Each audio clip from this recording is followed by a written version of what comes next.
السلام عليكم. هذه واحد القطيطه، هذه شي 5 ديال السوايع ديال المكانه جات لعندنا للدار، دخلت من باب الدار و...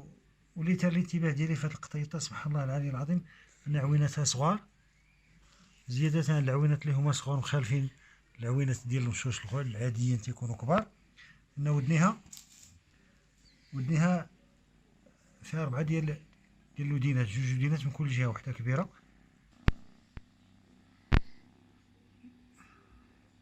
نشوفوا سبحان الله العظيم، اول قطه تنشوفها هنا عندها 2 ودينات، ودينه صغيره ودينه كبيره. هاد الودن كذلك حتى هي، هذه صغيره وهذه كبيره. والغريب في الامر ان عويناتهم تيكونوا صغار. هادو اللي عندهم هاد الودين هادو زايدين من هنا ومن هنا تيكونوا عويناتهم صغار. اول مره تنشوفها في حياتي قطه، سبحان من خلقها. غريبه شويه في الخلق ديالها، ولكن هذا خلق الله سبحانه وتعالى، ويخلق ما لا تعلمون. سبحان الله العظيم. نشوف سبحانك يا خالق.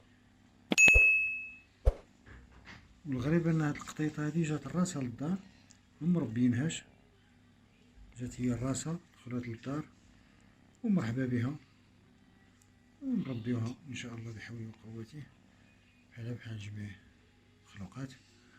ودابا تولي فرد من العائلة، مش مسكين بها. أول مرة تدخل عندنا للدار. دابا تقريبا شي 5 ديال السوايع هادي باش دخلت عندنا للدار، هي ولفاتنا تنست معانا. سبحان الله العظيم. يعني حتى هما تيحسو بالإنسان إلا كان تيبغيهم.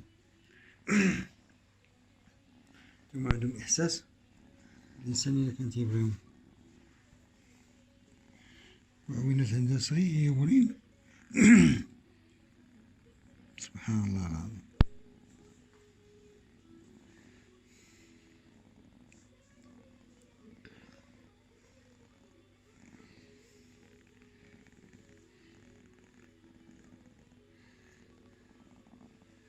سبحانك يا جليل.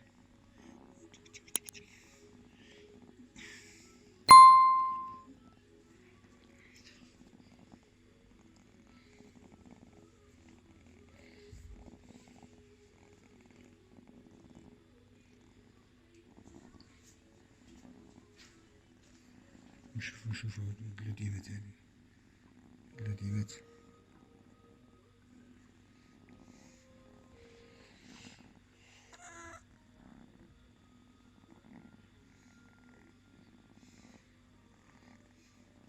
أول مرة في حياتي نشوف هاد النوع، أول مرة في حياتي. سبحان الله العظيم.